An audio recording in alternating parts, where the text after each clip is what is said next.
한번 얼굴 돌려서 쳐다보시고 축복하시기 바랍니다. 주님 이름으로 축복합니다. 예, 사랑합니다. 축복합니다.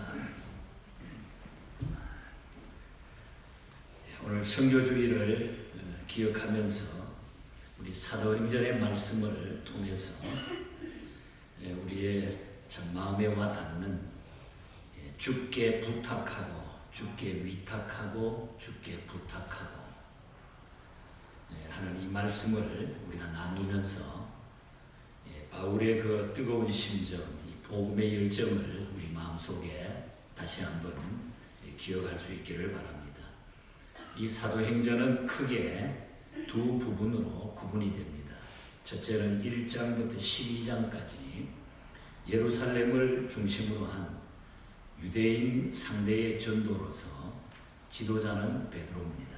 베드로 중심으로 유대인을 상대로 전도하는 이런 내용들이 1장부터 12장에 나타납니다. 그리고 13장부터 마지막 28장까지는 안디옥을 중심으로 하는 이방인 전도 말씀으로서 지도 인물은 바로 바울입니다. 사도행전에 나타난 이 두 양대 산맥은 베드로와 바울 이야기입니다.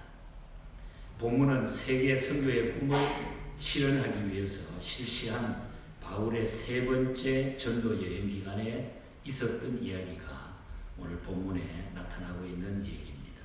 그러니까 오늘은 바울에 대한 전도의 역사를 또 전도하는 일들 중에 일어났던 이야기들을 함께 나누게 될 것입니다.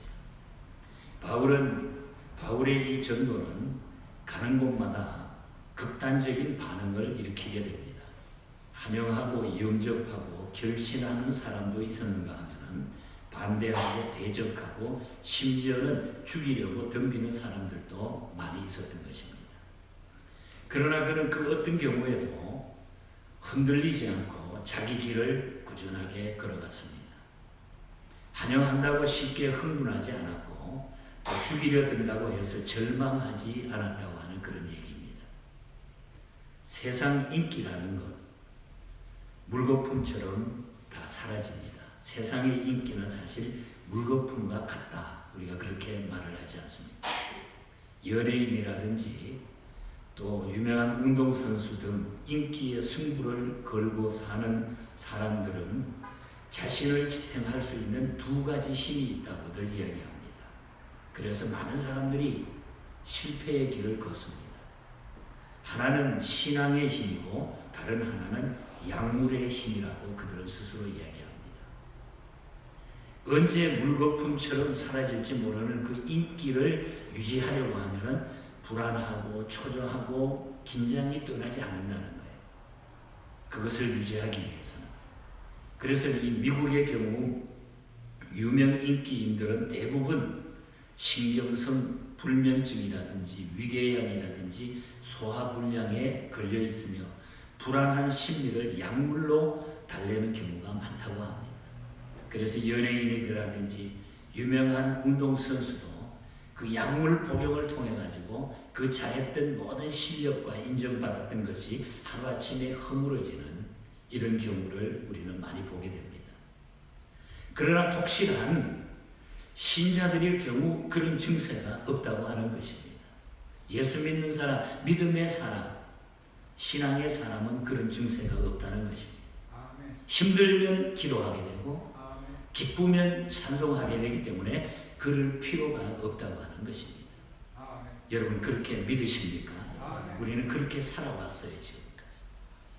본래 바울이라고 하는 사람은 당시 명문 가문의 아들로 태어난 사람입니다.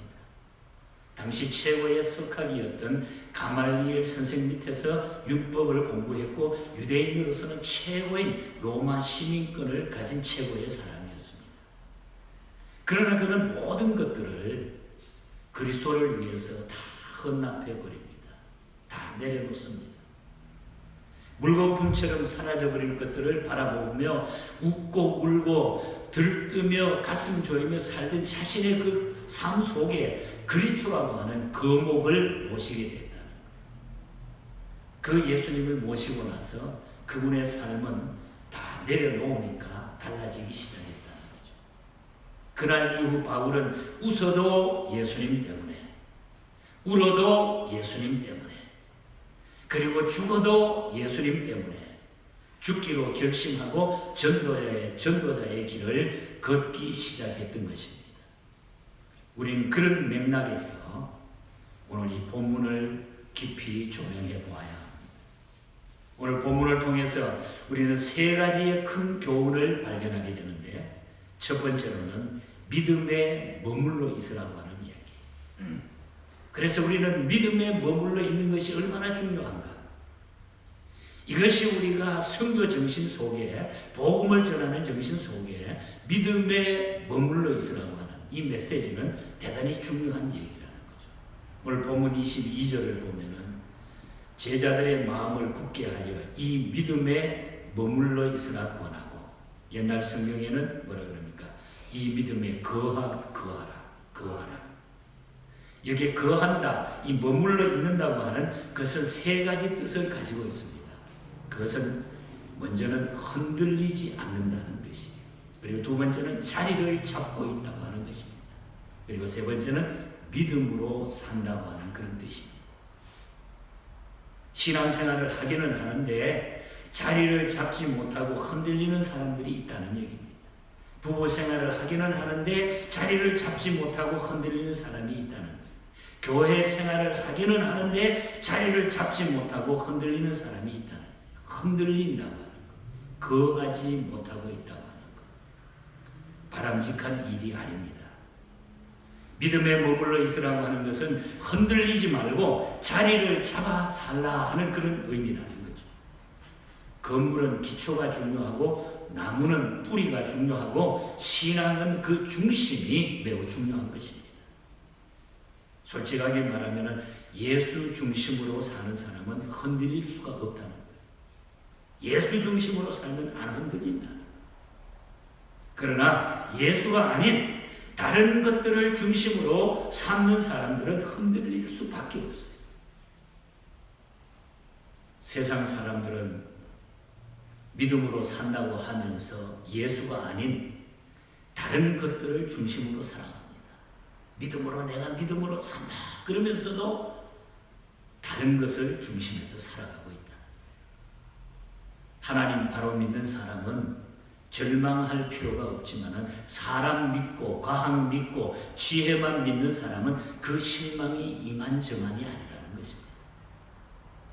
믿음에 거하라고 하는 것은 믿음으로 살라 하는 뜻입니다. 믿음으로 살라. 그래서 하박국 선지자는 하박국 2장 4절에 보면 의인은 그 믿음으로 말미암아 살리라 그랬어요. 믿음으로 살라. 믿음은 신앙생활의 절대 조건입니다. 뿐만 아니라 사회생활이나 가정생활의 경우도 믿음이 없으면 곤란하다는 거예요. 어제도 제가 결혼식 주례를 하면서 주례사의 내용이 약간씩은 매번 달라지지만 그러나 변치 않는 골격은 세 가지입니다. 그것은 자신의 결정과 선택에 대해서 책임을 지고 사는 것이고, 그리고 서로 믿고 의지하고 존경하며 사는 것이고, 그리고 사랑하며 살 것이 기본적인 정신이에요. 가정이에요. 여기에 믿음에 머물러 있으라. 믿음에 머물러 있으라. 우리는 예수를 믿고 사는 사람들입니다. 그런데 믿는다면서도 믿지 못하는 것들이 너무나 많다는 거예요. 왜 못 믿느냐 이 말이에요. 선진국일수록 보험제도가 잘 되어 있지 않습니까? 우리가 사는 미국만 해도 보험제도가 어느 나라보다도 잘 되어 있는 나라입니다. 원래 그 보험제도의 역사를 봤더니 목사님들이 만들었다. 이 나라 원래 기독교 국가니까 목사님들이 서로 모여가지고 남을 도와주기 위해서 조금씩 모았대. 그것이 보험제도의 출발이 됐다는 거예요. 구제하기 위해서 모았던 것들. 그래서 자동차 보험이라든지 생명보험이라든지 건강보험이라든지 여행보험 등 그 가지수도 다양합니다. 이 보험이라고 하는 것이. 근데 보험이란 뭡니까? 불의의 재난이나 사고 등에 대비해가지고 경제적 보상 장치를 미리 해두는 것이 보험제도가 아닙니까? 현대인들은 보험에 아주 익숙해 있습니다. 아마 여러분들께서도 한두 가지의 보험을 다 들고 있을 거예요. 그래서 이 보험제도에 아주 관심이 많고 이 보험제도에 익숙해 있습니다. 그러나 가장 안전한 보험에 대해서는 무관심하고 있다는 거예요. 가장 안전한 보험이 뭘까? 그것은 바로 예수 믿고 그를 의지하고 그에게 모든 것을 맡기는 것입니다. 예수님께 보험 드는 것이 최고의 보험이에요. 안전한 보험이라는. 이보다 더 안전한 보험은 없습니다. 여러분. 예수 믿고 흔들리지 마시기를 축복합니다. 여러분. 그리고 믿고 맡기시기를 축복합니다. 여러분. 믿음에 머물러 있으라. 믿음에 머물러 있으라. 그래야 우리가 복음을 전할 수 있고 힘있는 성도로 살아갈 수가 있습니다. 바울은 예수 만나고 난 다음에 이것을 가슴 속에 뜨겁게 가지고 있습니다. 자기가 체험했기 때문에 생명의 위험을 느끼면서도 어떤 어려움을 당하면서도 너희가 믿음에 머물러 있으면 된다. 다 그것을 알게 될 것이다. 믿음에 머물러 있으라. 여러분, 믿음 안에 살아가는 저와 여러분이 되시기를 축복합니다. 여러분, 믿음이 최고다.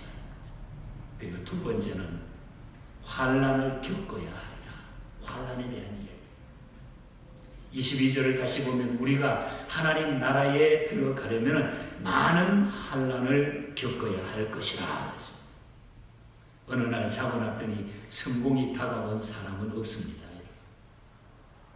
고생 끝에 낙이 있고 수고 끝에 영광이 있고 환난 후에 축복이 있는 것입니다.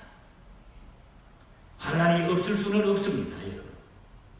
환난의 크기는 다릅니다만 인간은 누구나 환난을 겪기 마련이에요. 환난은 세 가지 의미가 있습니다. 먼저는 환난이라고 하는 것은 잠깐이라고 하는 거예요. 잠깐. 고린도후서 4장 17절을 보면 우리의 잠시 받는 환난에 경하는 것이 지극히 크고 영원한 영광에 중한 것을 우리에게 이루려 함이니라. 무슨 의미입니까? 바울은 여기서 환난이라고 하는 것은 잠시라고 하는 것, 경하다고 하는 것을 밝혀주고 있는 거예요. 환난은 잠시 있다가 잠깐 있다가 지나간다는 거예요. 태어나서 죽을 때까지 그리고 영원히 환난이 계속되는 것이 아니라는 것입니다. 환난은 잠깐이고 영광은 영원한 것이라 그랬어요. 그래서 우리가 혹 우리가 환난을 당하고 어려움을 당하고 있다고 하면 잠시 지나가게 될 것이다. 인내하며 견딜 때에 우리는 영원한 새 소망을 갖게 될 줄 믿습니다. 제가 목사님들하고 몇 년 전에 4번이나 사법 시험에 도전해가지고 실패하고 5번째 도전해서 합격한 법조인을 만난 적이 있어요. 지금은 나이가 많으신 분인데 4번 떨어지고 5번째 합격했던 분입니다. 이분이 그런 이야기를 하더라고요. 4번째 떨어졌을 때 그 참담한 심정은 말로 형언할 수가 없었다는 거예요. 때려치울까? 그리고 상처받은 자존심을 어떻게 달랠까? 절망과 좌절, 시리에 빠져가지고 자신을 가누기가 어렵대. 누구 만나는 것도 싫어하고 누가 뭐 물어보면 그냥 대답하는 것도 그러고 정말로 죽고 싶더라는 거예요. 그런데 5번째 도전에 성공하던 날 4번의 그 많은 실패는 생각도 나지 않고 그 환희와 감격, 가누기가 어려웠다는 거예요. 4번의 그 어려운 고통, 어려운 일들을 다 언제 그랬냐고 지나가 버리고 그냥 좋기만 하더라는 거예요. 여러분, 환난만으로 끝난다고 하면은 힘겹고 고통스러운 것입니다만은 그리스도인의 환난은 잠깐입니다. 그러나 영광은 영원한 것이다. 그래서 환난은 잠깐 지나간다는 의미가 있는 거예요. 그리고 환난은 영광의 관문입니다. 환난 없이 얻는 영광은 값있어 보이지 않습니다. 마라톤을 우승한 선수가 쓰는 그 월계관과 등산하다가 월계수 나무가지 꺾어가지고 자기가 만드는 월계관의 가치는 하늘과 땅 차이예요. 30년 길고 긴 세월 동안에 국방 임무에 진력한 그 군인이 길을 걷다가 힘들게 어깨에 다는 그 별과 길 가다가 돈 주고 견장집에 가서 사다가 다는 그 별은 같은 별이 될 수가 없다는 얘기죠. 우리나라 역사를 보면은 다산 정야종 선생님은 전남 강진에서 18년 동안 유배 생활을 하게 됩니다. 죄를 되짚어 쓰고서 유배 생활을 하게 되죠. 억울하고 한 맺힌 18년의 세월을 보냅니다. 그러나 다산은 18년 유배 생활 동안에 230권의 책을 쓰게 되는 거예요. 저수를 남기게 돼요. 환란이 남긴 위대한 유산입니다. 그분의 위대한 유산이 됩니다. 에베소서 3장 13절을 보면 환란에 대하여 낙심치 말라 이는 너희의 영광이니라 그랬어요. 환란에 대해서 낙심하지 말라 이것은 너희의 영광이니라.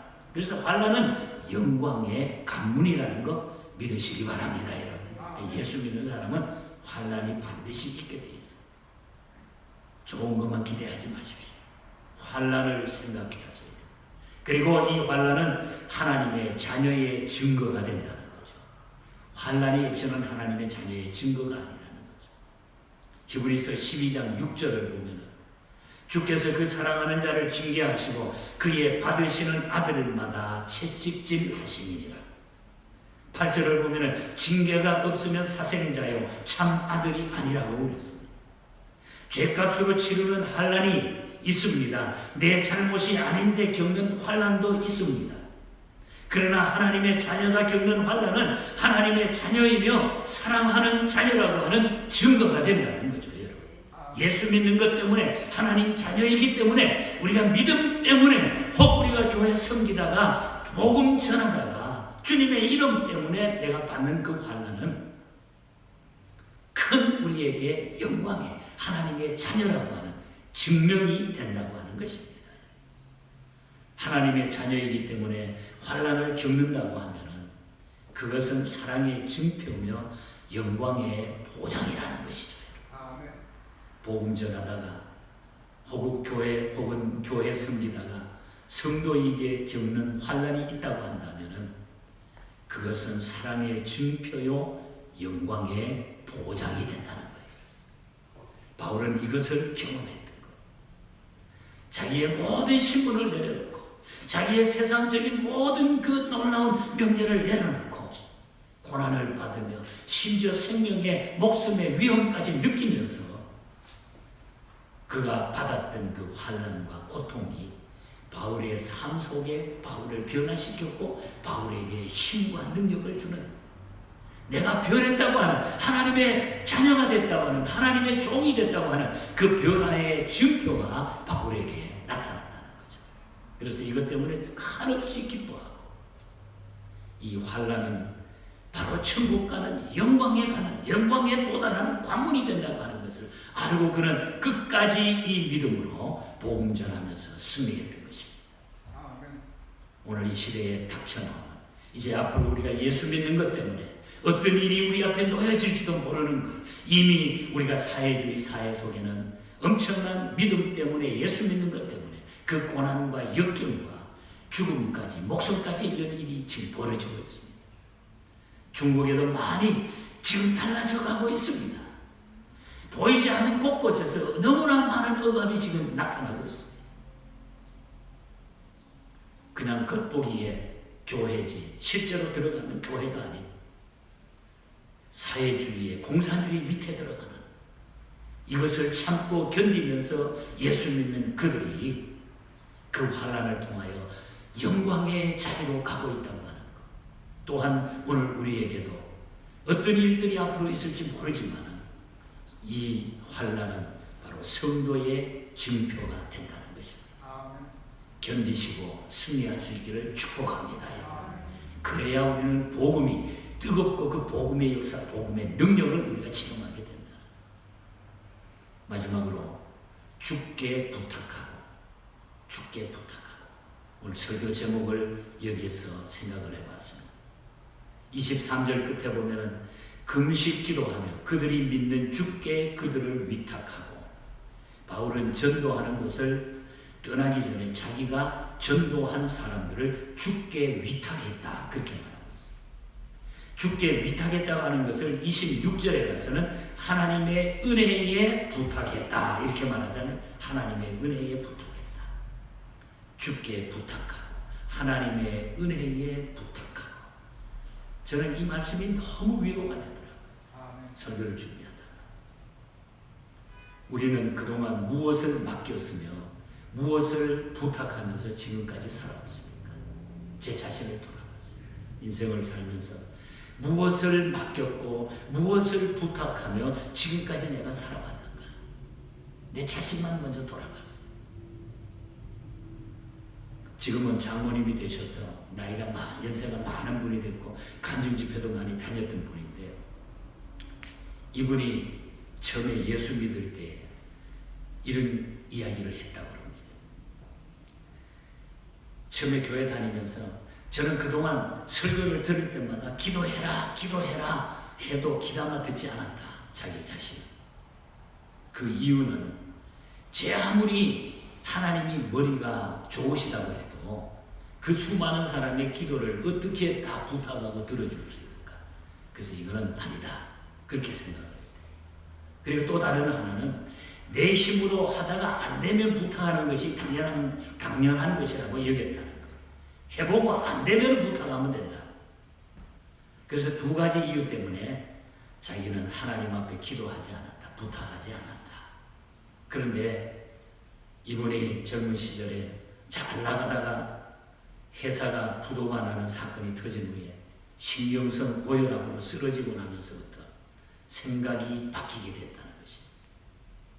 하나님께 부탁드리고 사는 편이 훨씬 편하다는 것을 그때 깨달았기 때문에 그때에 하나님 앞에 부탁하고 그는 변화되기 시작했고 그 재산보다 재물보다 하나님이 더 훨씬 중요하다고 하는 것을 깨닫고 그는 은혜 받고 하나님 앞에 큰 영광을 돌리고 귀한 일을 감당했습니다. 주님은 십자가에서 아버지여 내 영혼을 부탁하나이다. 우리 주님의 기도입니다. 우리는 주님께 부탁할 것들이 너무나 많습니다. 그동안 주님께 부탁드리고 도움받고 살아온 것을 감사하시기 바랍니다. 그리고 앞으로 살아가는 날 동안에 수를 셀 수 없는 일들을 주께 부탁드리며 살아가야 한다는 사실을 잊지 마시기 바랍니다. 내 영혼을 부탁드리십시오. 내 가정과 사업과 자녀들을 다 부탁드리십시오. 평화와 안정과 번영을 주님께 부탁드리십시오.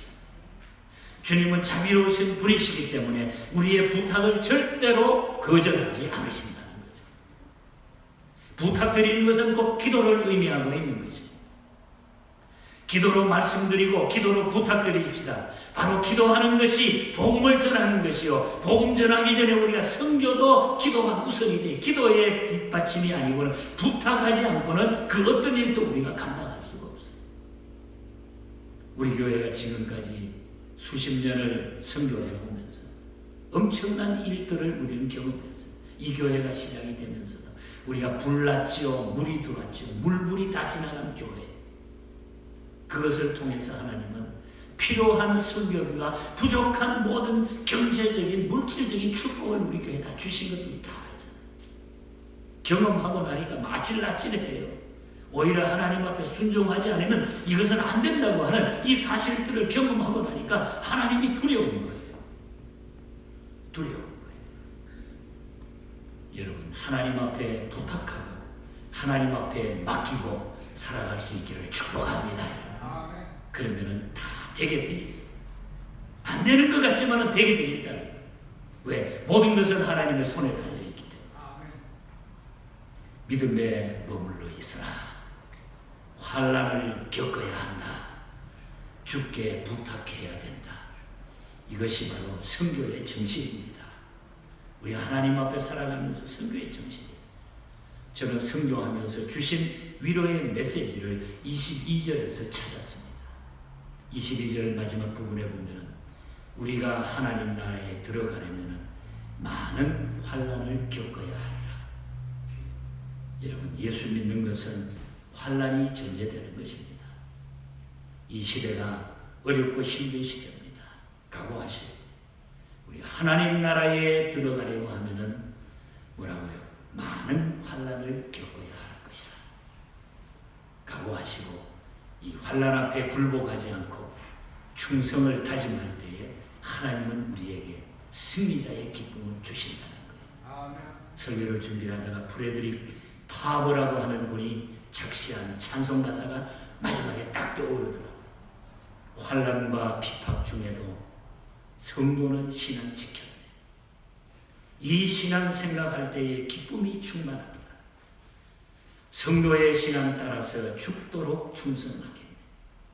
2절 가사에 보면 옥중에 매인 성도나 양심은 자유 얻었네.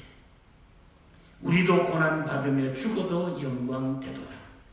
성도의 신앙 따라서 죽도록 충성하겠네. 성도의 신앙 본받아 죽도록 충성하겠네. 옥중에 매인 성도나 양심은 자유 얻었네. 우리도 고난 받으며 죽어도 영광 되도다. 성도의 신앙 따라서 죽도록 충성하겠네. 이 찬송가에 보면은 성도는 신앙 지켰네. 양심은 자유 얻었네. 원수도 사랑하겠네. 이게 복음의 파워입니다, 여러분. 언제나 주께 부탁하고 살아가는 성도들이 다 되시고, 이 시대에 우리 모두가 다 복음 전하는 선교사로 끝까지 바울처럼 승리하시고 환난을 이기시고 영원한 영광의 자리에 함께 할 수 있기를 주님 이름으로 간절히 축복합니다. 하나님 아버지 감사합니다. 바울의 신앙 간증과 선교 지역에서 일어났던 경험과 사실들을 사도행전을 통하여 저희들이 기억하며 다시 한번 이 시대를 살아가는 저희들에게 도전의 말씀으로 삼으며 하나님 앞에 환난과 역경도 각오하며 영원한 영광의 자리에 간다고 하는 이 사실을 믿고 우리의 믿음을 고백합니다. 하나님 우리에게 더 큰 믿음 주시고 이 시대를 이겨나가는 복음의 역사를 경험하며 선교하며 전도하는 전도자로 살아가게 하여 주시옵소서. 우리의 물질, 우리의 건강, 우리의 시간들을 통하여 하나님 영광 받아 주시옵소서. 거룩하신 예수님 이름으로 기도하옵나이다.